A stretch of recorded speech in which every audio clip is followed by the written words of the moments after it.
Fala galerinha, aqui é o Visconde no Falando em Línguas Podcast. Tudo bem com vocês? É mais um mês aí, eu acho, dessa quarentena que parece que não acaba nunca. Não acredito que vai demorar também muito tempo, mas agora é só Deus que sabe. Bom, eu pelo menos nessa quarentena vi muito filme e acredito que vocês também. E um diretor que eu peguei pra ver assim bastante filme dele foi o Clint Eastwood, que particularmente me encheu muitos olhos a maneira que ele faz os filmes dele, a maneira que ele conta a história, no caso.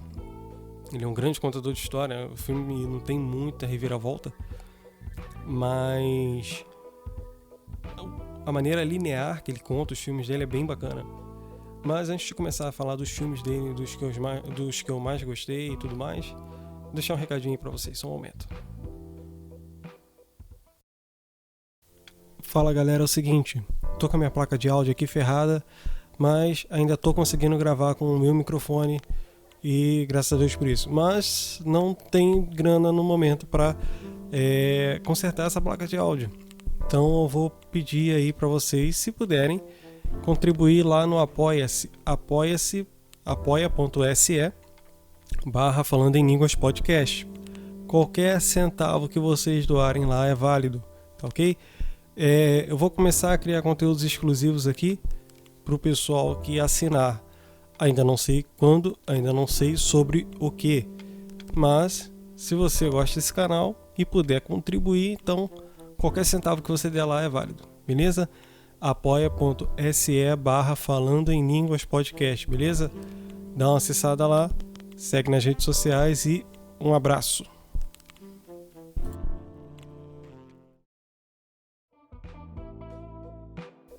Bom, depois do recado dado aí, vamos para o assunto. Clint Eastwood. Eu parei para ver os filmes dele e particularmente gostei muito, cara. E, bom, vocês não reparam não, que se eu ficar um pouquinho ofegante aqui é porque ainda tô me recuperando desse Covid maldito aí, que aparentemente eu peguei, e quando começa a falar muito eu começo a ficar com um pouco de falta de ar, tá? Bom, seguindo assim uma ordem de ranking, né? Não numa ordem cronológica que eu vi os filmes. Primeiro que eu quero falar em primeiro lugar aqui é o do Os Imperdoáveis, que é um filme de 1992, é um filme faroeste ainda. Clint Eastwood, ele ficou bem famoso nos filmes de faroeste dele. Esse dos Imperdoáveis eu vi, gostei. Eu achei assim, um filme um pouco parado, um pouco ralentado demais, mas é um filme legal, cara. Tem Clint Eastwood, tem o Morgan Freeman, que depois ele ainda atua, né, no Menina de Ouro lá com Clint. E é um filme legal, cara, um filme legal. Ele conta a história ali quando Clint, se eu não me engano é Bob, o nome dele no filme é Bob ou William, não lembro. E ele é um ex-bandido, né? Ele aparentemente era um bandido cruel, só que ele sossega o facho lá depois que ele casa com uma mulher. E essa mulher dá uma casa, dá uns filhos a ele e tudo mais. Só que a mulher é falecida já no começo do filme. Se eu não me engano, a primeira cena do filme é ele enterrando a mulher. Isso é interessante nos filmes do Clint, que, por exemplo, no filme que eu mais quero falar, que é o Gran Torino, a mulher dele também já é morta, então ele sempre tem esse personagem bem embargado, bem amargurado, que não sei se isso é um retrato da vida dele ou se isso é o que ele quer passar com o filme em relação ao público-alvo dele, porque isso é uma semelhança, né, entre os filmes que ele tem. Ele sempre é um viúvo ou largado pela família, a família não gosta dele e tudo mais. Então, nesse filme dos Imperdoáveis, começa lá com ele enterrando a mulher e tal, e o outro núcleo da história numa casa de um bordel e chegam uns caras lá, pegam a menina zoa do cara, do pau do cara, e ele vai lá e retalha o rosto dela. E aí as meninas ficam, né, puta com aquilo. O xerife não tem uma atitude muito enérgica, porque ele era só um fazendeiro bêbado que não era um bandido, tal, então não justificaria matar o cara, né? E aí elas se juntam e botam a cabeça do cara a prêmio. E aí, nisso de colocar a cabeça dele a prêmio, começam a vir outros bandidos na cidade para tentar pegar a cabeça do cara e ganhar a recompensa. E nisso um outro bandidinho lá vai ao encontro do Clint e oferece: ó, se a gente pegar esse cara aqui, a gente divide meio a meio. E aí eles vão até a cidade para tentar pegar o cara. O interessante nesse filme é que eles focam muito em alguns personagens, como por exemplo o inglês, para falar sobre a Guerra Civil Americana. E você vê ali bem nítido a rixa que eles têm, né, naquela época, dos ingleses contra os americanos. Bem legal. E tem ali também a questão dos nativos americanos. É um contexto legal o filme. Não foi um dos meus preferidos, mas eu achei maneiro o modo que ele conta o filme, né? O que eu gostei no Clint é que ele sabe contar uma história sem ficar te enrolando, sem ficar prometendo muita coisa. Você vê o filme, vai vendo o filme, quando ele acabou, e fala: pô, legal. Enfim, Os Imperdoáveis é um filme que vale a pena ver. Se você não estiver fazendo nada, tá aí.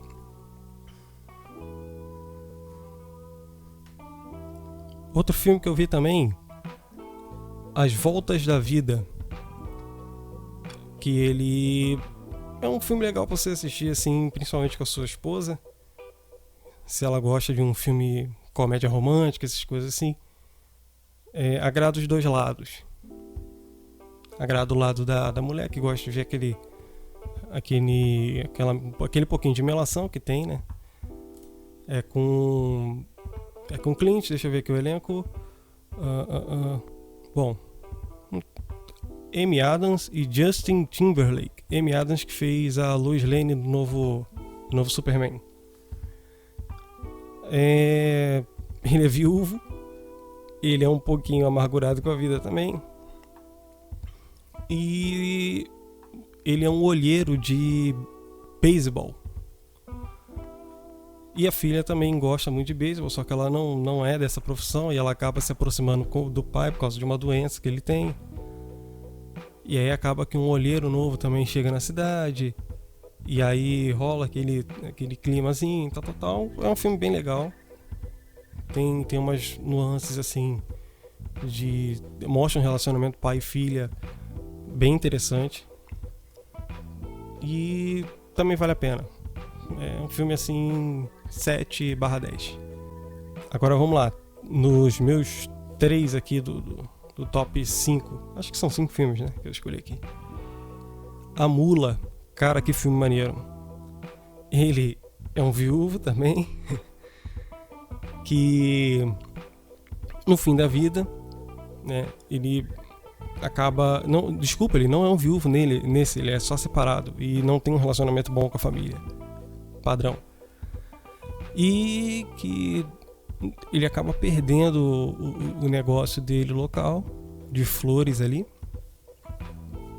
E ele meio que fica sem saber o que fazer, porque ele já não tinha família, porque a família dele separou, porque ele só vivia pro trabalho. E acaba que ele tem que arrumar um jeito de ganhar dinheiro. E aí ele recebe uma proposta ali de um familiar da neta dele, ou de um amigo da neta dele, de fazer uma entrega. E nessa entrega, quando ele vê, ele está entregando drogas.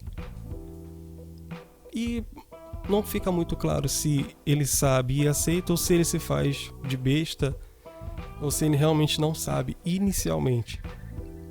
Até porque tem umas cenas ali, quando ele realmente vê a droga, que ele fica assustado e tudo mais, mas ele não para, porque ele tá arrumando dinheiro, ele tá conseguindo pagar o que ele quer pagar pra neta, porque a filha também já não liga pra ele.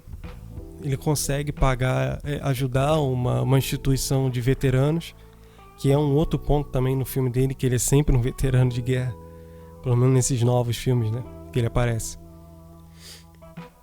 E eu só achei que não aproveitaram muito bem os personagens, mas é um filme que é bem legal, que mostra assim, uma história bem linear da vida de um cidadão americano que não tem emprego, que acaba de perder o emprego e na cabeça dele, eu perdi tudo e vou fazer aqui o que vai me dar dinheiro, mesmo sendo ilegal. E o final é bem digno para ele, né? Ele não tem um final feliz, entre aspas, mas também não é um final completamente injusto. É um final bem justo mesmo. Eu só achei ali o policial que fez ali o sniper americano, não lembro o nome do ator. Só achei que ele, não foi muito bem aproveitado pelo peso que ele tem, né, como ator. Mas tem uma direção boa, tem bons atores, e que vale a pena também ver. O caso de Richard Jewell. Esse filme, cara, ele é essencial pra gente ver nos tempos de hoje. Qual é a pegada desse filme?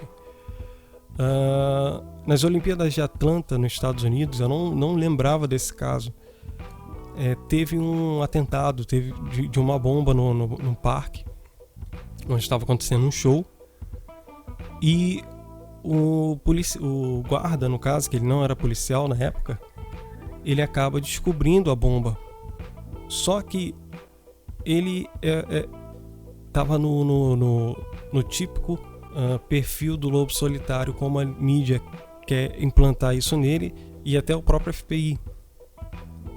E aí, por uma informação mal dada do FBI para alguém da mídia mal intencionado, que só quer saber da capa do jornal, ele acaba saindo de herói, porque ele descobriu a bomba, e passa a ser a principal suspeita. Mas por que ele é a principal suspeita? Porque o sonho do cara era ser policial, só que ele era frustrado. Ele sempre foi frustrado, porque ele era gordo, porque ele era muito metódico, muito rígido no caso também. E aí acaba que a mídia toda começa a fazer a caveira do cara, por causa de uma informação mal dada do FBI, de um agente do FBI no caso, para uma repórter. E a sorte dele é que, por ele ser muito metódico, ele lembra muito bem das coisas que ele faz, e ele sabe também de todo o método de interrogatório, ele sabe todo o método de investigação, porque ele estudava o Código Penal também, e ele estudava para ser um investigador da polícia. Então, por mais que ele seja um personagem meio tímido, meio introvertido, ele acaba se livrando também de muitas coisas por ele ter estudado o Código Penal e coisas que a polícia, né, faz na questão investigativa. E aí tem um personagem que é o advogado dele, que no começo do filme ele era o chefe, porque ele trabalhava numa empresa onde ele trabalhava no almoxarifado. E aí o chefe dele parecia ser não deixa muito claro se o chefe era um advogado mesmo, mas ele lidava com contratos e tudo mais. E acaba que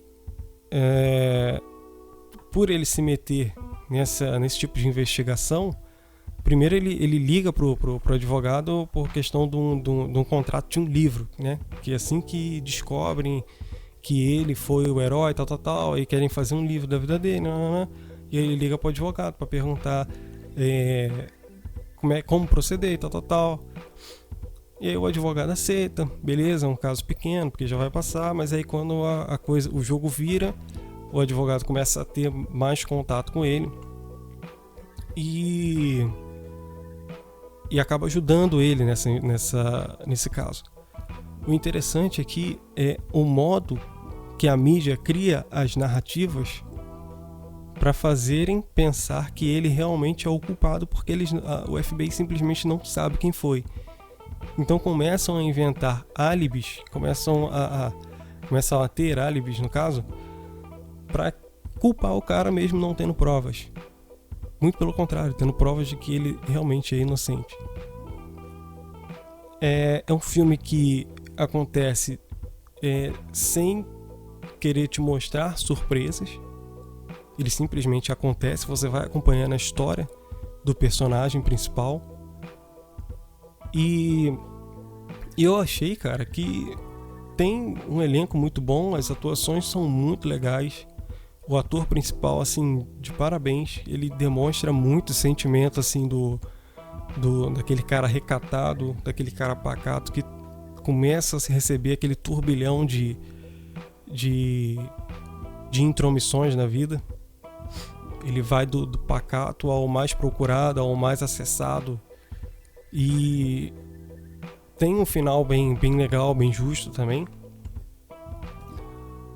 E é um bom filme para você parar e saborear, sabe? Aquele tipo de filme para você saborear, tá ligado? Então, mais uma dica aí de filme para ver, principalmente nos dias de hoje, do nosso querido Clint Eastwood. E o grande final que eu deixei aqui é o filme Gran Torino. Cara, Gran Torino é um filme que, assim, amigo meu chegou e sempre falava das cenas que acontecia, porque lembrava da avó, tal. E eu lembro desse filme passando na televisão, se não me engano no Telecine, esses canais aí de filme, né, fechado. Eu lembro de cenas, assim, eu zapeando na televisão e tava lá passando e eu via um pedacinho, depois tirava, porque eu achava engraçado, eu via aquela cena ali em específico, mas tirava porque eu não tava entendendo, então dane-se. Cara, Gran Torino, ele vai da atuação, a direção, a elenco, tudo nele, pra mim, pelo menos, em particular, foi muito, muito bem feito. Muito bem feito. E não é um filme de ação, não é um filme dramático em si. É um filme que conta a história de um veterano, aí que tá, mais uma vez, um veterano viúvo que não se dá com a família. Só que aí ele tem nele o veterano real que acabou de sair da guerra ou que tem os traumas da guerra muito recente. E ele acaba sendo um cara amargurado pelo ambiente que ele vive, pela situação que ele se encontra com a família. E ele é cercado de asiáticos. O povo Hmong, não sei da onde, em que lugar da Ásia. Mas só que para um cara de Segunda Guerra que estava matando asiáticos ali, né? Durante, se eu não me engano, 3 anos que ele fala que ele estava matando asiático, então ele é um cara completamente xenofóbico, um cara completamente preconceituoso, porque ele estava ali na guerra, né? E aí conta, e assim, conforme vai contando a história do cara, ele era um ex-funcionário da Ford, ele aquele bem redneckzão mesmo, o cara que tem as armas em casa, que faz tudo na mão, e acaba que numa situação que chega até ele acaba protegendo um outro personagem que acompanha ele durante o filme todo, que é o Tal, que é o vizinho dele, né? Que ele, pelo que parece, ele é o homem da casa, mas ele é só um moleque. Ele é um moleque meio perdido ali, né? No meio daquele cenário. E de primeiro caso, esse garoto tenta roubar o carro dele, por causa de uma situação imposta também a ele. O Tal tenta roubar o carro dele, que é o Gran Torino, que é o nome do filme, que é o carro que ele preza, assim, porque ele ajudou a fazer aquele carro na Ford. Então é um carro que ele preza. E aí, por causa de uma situação imposta para esse personagem, o tal, ele tenta roubar esse carro do cara. E ele acaba fugindo. O Walter Kowalski, depende de qual personagem que tá chamando ele, que é o personagem do Clint. Ele acaba vendo, mas no meio do bolo o moleque foge e a cena corta, eles acabam se desencontrando, ok. E aí depois, numa confusão, o Sr. Kowalski salva o tal dessa gangue que fazia parte da família do tal. Eu não vou contar muitos detalhes para vocês verem também o filme. E pelo fato dele ter salvo o garoto, como a família dele é muito tradicional e ele é só um garoto, ele meio que é obrigado a pagar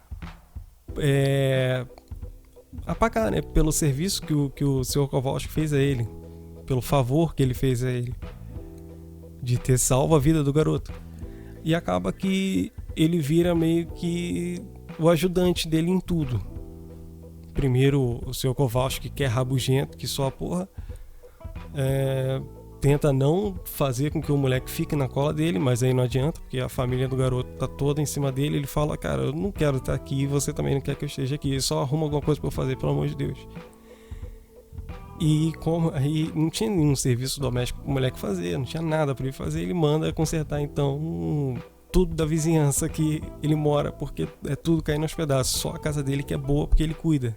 O resto da vizinhança é tudo asiático e parece que ninguém cuida, é um bairro bem precário assim.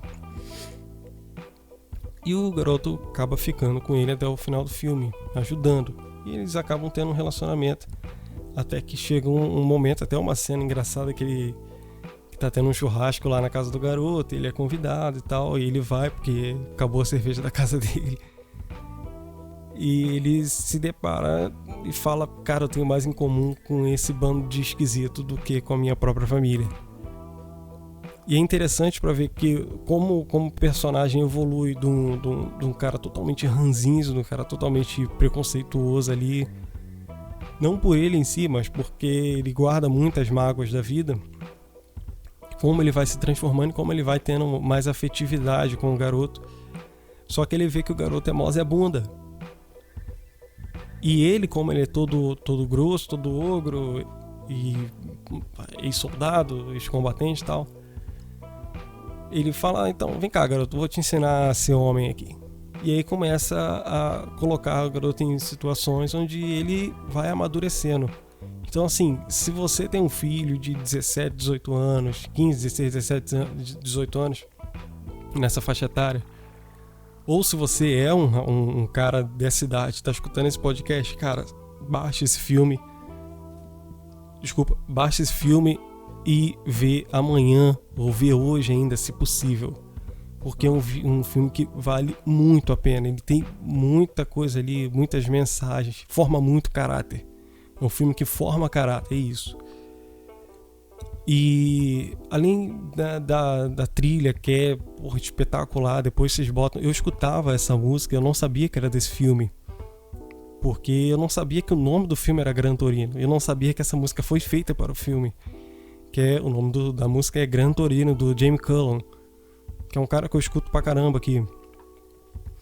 E eu sempre achei a música muito bonita, mas é só uma música.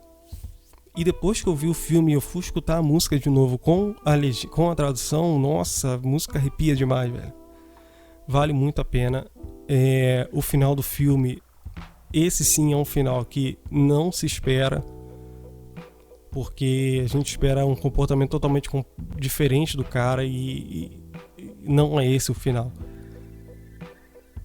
Tem um personagem legal no meio do filme, que é o padre, que é um padre novo, que ele é meio que o intermediário entre essa raiva que ele sente e o sentimento de amor e de perdão que ele perdeu durante a guerra. Então, assim, tem cenas que são muito bem feitas. Por exemplo, a cena que eles estão conversando na varanda do Sr. Kowalski, é o padre e o Sr. Kowalski conversando assim na varanda, onde o padre conversando com ele sobre perdão, sobre o amor e tudo mais, e assim, você vê claramente a bandeira americana tremulando lá atrás, como se fosse o inverso daquilo que ele tinha passado na guerra, né? É bem interessante a direção desse filme. E, cara, além de ser um puta carro, é um puta filme, é uma puta música. O Clint Eastwood, hoje ele é totalmente cancelado de Hollywood, assim. Ele, tá bom, faz aí teu filme e não enche o saco. Não tenta botar teu filme aqui pra premiação não, que não vai ganhar. Foi assim com o Sniper Americano, que além de ter tido uma puta bilheteria, um puta filme, só colocaram ali na premiação porque se não colocar vai pegar mal, tá ligado? E mesmo assim eu acho que não ganhou nada, só foi indicado mesmo.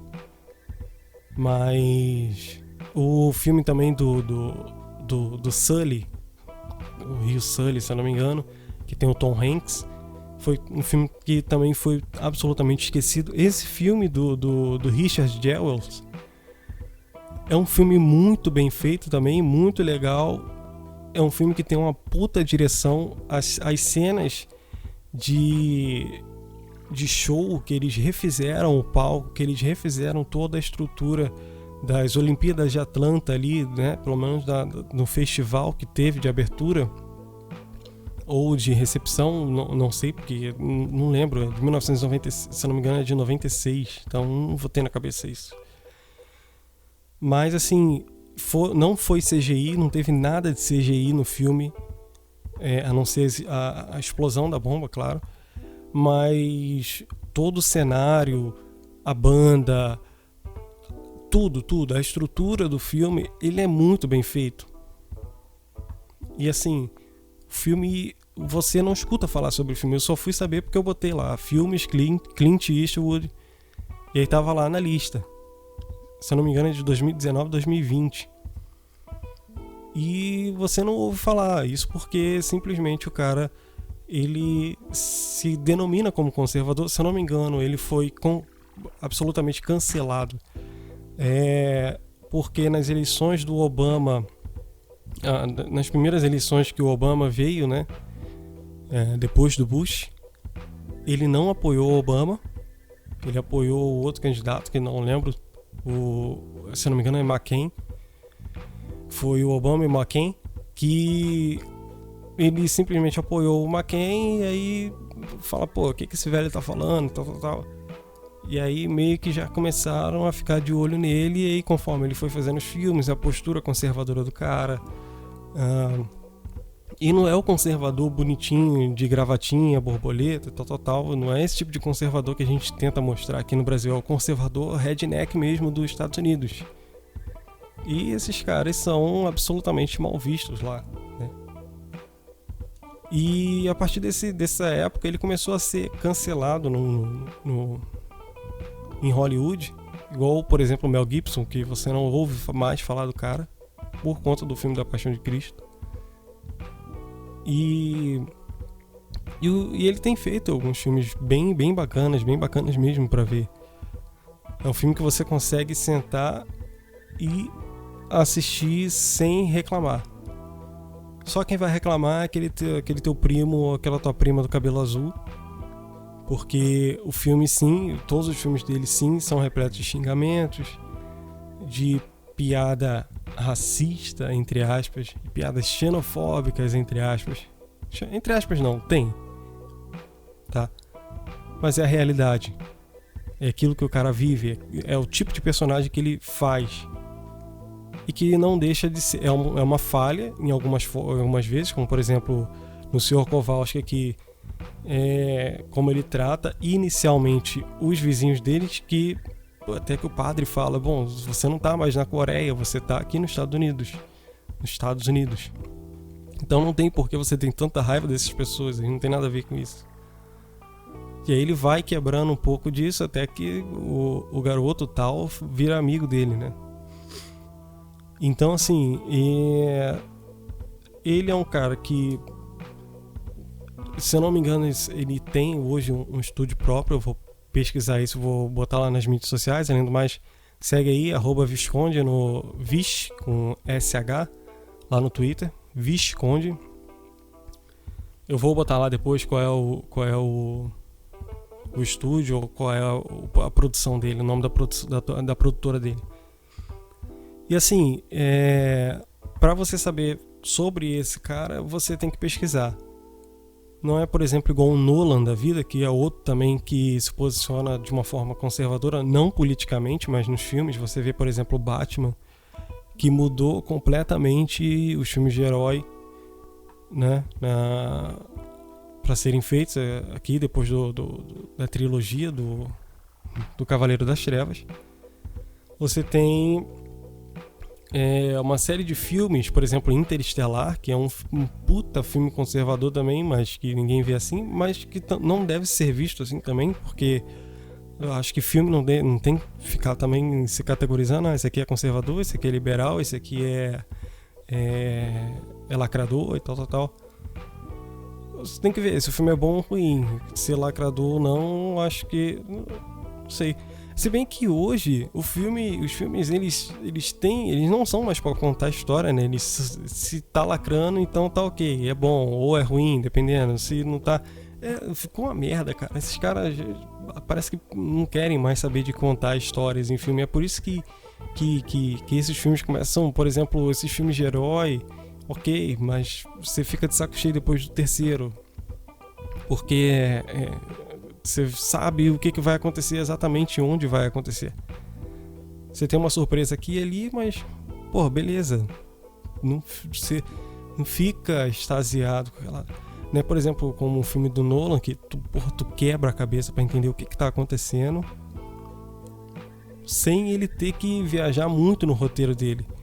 Outro filme que eu vi, por exemplo, do Nolan foi O Grande Truque, que conta lá a história de dois mágicos, onde por causa da falha inicial de um deles, a esposa do outro acaba falecendo. Eles eram da mesma companhia, no caso. E aí acaba que um fica tentando sabotar o outro, e um tentando ser melhor que o outro ao mesmo tempo. E pô, tem umas reviravoltas no filme que são boas de assistir. Tu fica tentando entender o que tá acontecendo, fica tentando descobrir e tal. E é muito difícil você ter isso hoje. O pessoal que vê filme mesmo, que gosta de ver a parte técnica dos filmes, com esses lançamentos que estão vindo, tudo é muito óbvio. Porque parece que eles criaram uma fórmula. Bom, agora eu vou colocar aqui na cena, vou focar naquele maço de cigarro ali. E quando ele foca naquele maço de cigarro, eu sei que daqui a 2, 3 cenas vai ter alguma coisa importante com aquele maço de cigarro. Ou vou botar a câmera aqui num certo ângulo que vai dar a entender que o cara não gostou da fala de certa pessoa. É tudo muito óbvio. E não é isso que eu vejo, por exemplo, no filme do Nolan. Nada é muito óbvio. Tudo te dá a entender que. Mas você ainda tem que matutar.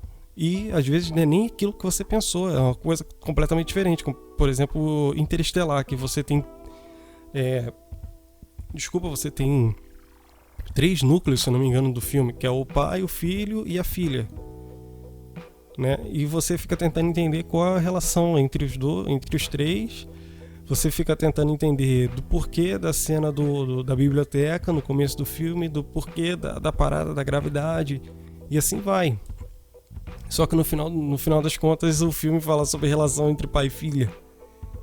Ele cria todo um universo para falar sobre o relacionamento de um pai e uma filha. É isso, o filme.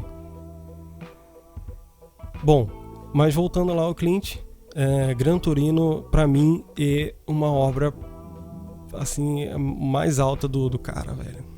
É realmente um puta filme. vale a pena ver. Tem outros filmes também dele, como eu falei aí, O Herói do Rio Sully, agora que eu lembrei o nome do filme. Tem o Menina de Ouro, que é um filme que acho que foi o mais hypado dele, né, desses últimos, assim, de uns 15 anos pra cá. Uns 15 anos não, de uns 10 anos pra cá. A Mula é um bom filme também. O caso de Richard Jewell é um filme que tem que ser visto também, assim, pra ontem. Até por conta do cenário que a gente vive, né, político, de jornalista tentando emplacar uma matéria que não é verdadeira e ao mesmo tempo eles tentam falar tentam pautar o que é fake news, o que não é, e você não sabe mais em quem acreditar. Mas é isso aí. Gran Torino é um filme para ver para ontem. Depois que você vê o filme, você pega a letra, você escuta a letra do filme, a música do filme num fone de ouvido, você arrepia, velho. É muito bonita. Bom, acho que é isso que eu queria falar. Clint Eastwood, hoje você é um dos meus diretores favoritos, sim, junto ali com Nolan. Não percam tempo com filmezinhos de heróis sempre. É legal para entretenimento, principalmente se você tiver um filho ou um primo mais novo. Mas, sinceramente, eu acredito que não vale a pena perder tanto tempo assim com esses filmes, tá? Seriados... Comecei a ver Peaky Blinders, mas fiquei de saco cheio em 3 capítulos.